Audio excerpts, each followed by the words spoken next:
Hello friends, my name is Evelyn. I'm a library science grad student with a focus in youth services, and today you're going to help me plan a story time that's all about eggs. Oh, I forgot my egg shaker. So today's story time was inspired by this instrument right here. This is an egg shaker. And when I was a kid, I loved these. My dad has a few in his office. I actually stole this one from him when I was home last. And I loved playing around with them and practicing rhythms. We'll be using egg shakers for our main activity, but first, let's start with the books that I have as options for this story time. First up is Whose Egg? Illustrated by Guy Troughton. This is my nonfiction pick, which means it will definitely be included in next week's storytime video. It's a super fun lift the flap book where you get clues and then you guess whose egg this is and lift the flap to reveal. And what I really like about it is it doesn't just include birds. It includes reptiles and insects and a mammal. So we're teaching the kids that it's not just birds that lay eggs, which is good because the rest of the story time has the potential to be pretty bird heavy. Speaking of birds, next up is Chick Chat. This is a really adorable book about baby chick who has a lot to say. And when I mean a lot, I mean peep, peep, peep, peep, peep, peep, peep, peep, peep, peep, peep. A lot to say. Now, I don't want to have to read all of these peeps, so what I would probably do if I were using this book is before I started reading, I would show the kids the cover and go, this is baby chick. What noise do baby chicks make? Peep, peep, peep, peep, peep, right? Get them all peeping. Then when I hit a spot where baby chick has a lot to say, I can go, but baby chick has a lot to say. What does baby chick say?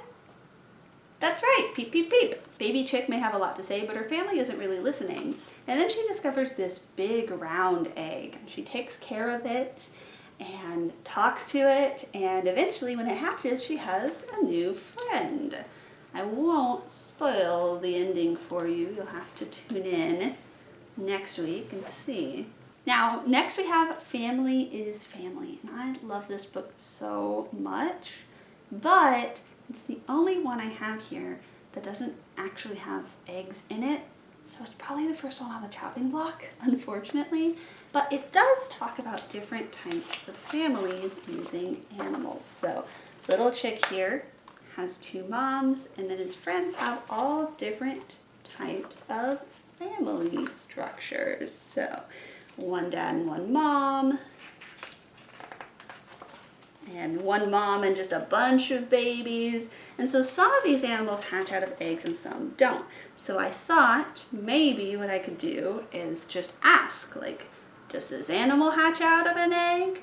And then yes or no to make it fit. But I found so many other egg books. Unfortunately, I'll probably have to find a future story time to use Family is Family in, but I love this book so much, I did want to recommend it to you all. It's written by Marr and illustrated by Almada Rivero. One of my favorite picture books I've read this year. Next we have The Good Egg by Jory, John, and Pete Oswald. This is part of their food picture book series, The Bad Seed, The Smart Cookie, etc.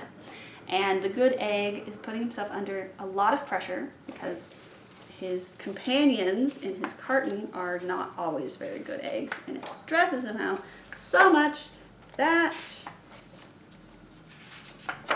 he begins to crack under the pressure, and he has to learn to exhibit some self-care. This one stands out because it is the only book in this group that is about an egg, the food, instead of an egg, the thing a baby creature comes out of.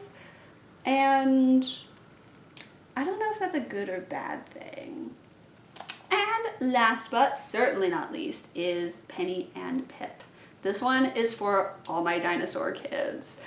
Penny goes on a field trip with her class to the Natural History Museum, where she sees a dinosaur egg in the exhibit hatch, and she befriends the baby.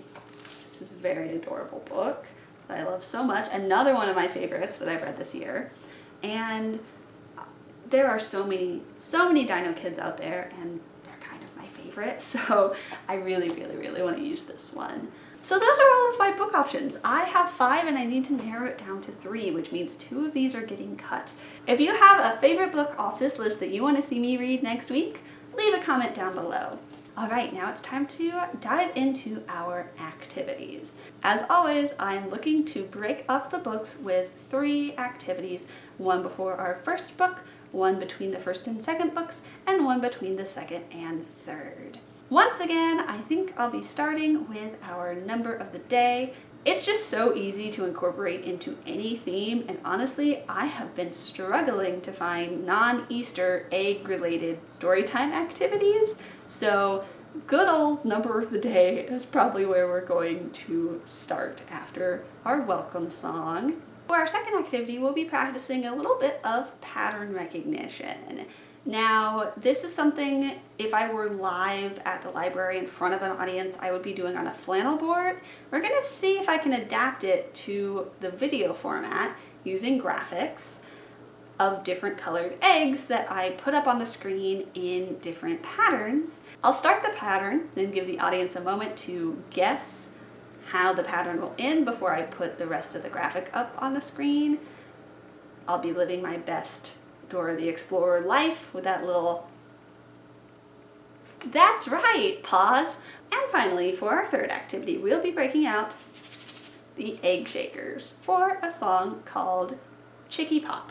There's actually a fun little backstory to this song. So I'm currently a storytime volunteer at my local public library, and we have used egg shakers a couple of times with the kids, trying to get them to practice shaking the egg to the beat and recognizing where the beat of the song is. But because the songs we were playing weren't necessarily written with that purpose in mind, the kids were struggling a little bit with the activity. And so I went home and I called up my father, children's singer-songwriter Monty Harper, and I said, hey, can you write me an egg shaker song?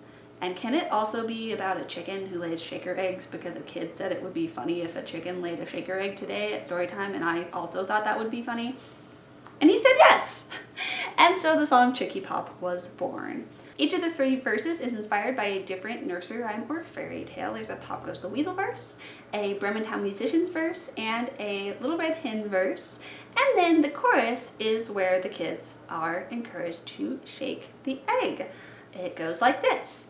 Chicky, chicky, chicky, chicky, chicky, chicky, pop. Chicky, chicky, chicky, chicky, chicky, chicky, pop. Chicky, chicky, chicky, chicky, chicky, chicky, pop. Chicky, chicky, chicky, chicky, chicky, chicky, pop. She's a quiver, she's a quaver, she's a Quaker. Pop, she laid an egg shaker. What I love about this song, other than the fact that the chorus is perfect for egg shaking, is the use of alliteration and the rhyming in it, because those are both really great for developing phonological awareness. Oh, I know a little hen, she's as twitchy as a tweezle, she's a quiver, she's a quaver, she's a Quaker. She never lays an egg, but if she ever sees a weasel pop, she lays an egg shaker. In that first verse, it's the repetition of the Q sound, quiver, quaver, Quaker. Later, we have self-enlisted, unassisted, baker, which is this internal rhyme. Of course, all of the words that rhyme with shaker. It's just chock full of these fun little moments that are going to be building these connections in the children's brains, even if they're not singing along, just by hearing it and processing the different sounds that I'm making as I sing and how they all relate to each other and fit together. My father and I actually filmed ourselves performing it when I was home, and then I stole this egg afterward, and you can find that video right now on his channel. There's a link in the description of this video. All right, let's take a look at our story time map. Of course, as always, we start with a welcome song, then we'll move on to our number of the day. Then we'll read our first book, Whose Egg? Then we'll do our pattern recognition game. After that, we'll read book number 2. What will book number 2 be? That's up to all of you. Leave a comment down below. Would you like me to read The Good Egg, Family is Family, or Chick Chat? Then we'll sing and shake our way through I Know a Little Hen, we'll read Penny and Pip, and finally we'll sing our goodbye song. And that's our story time. Tune in next week to see how it all comes together.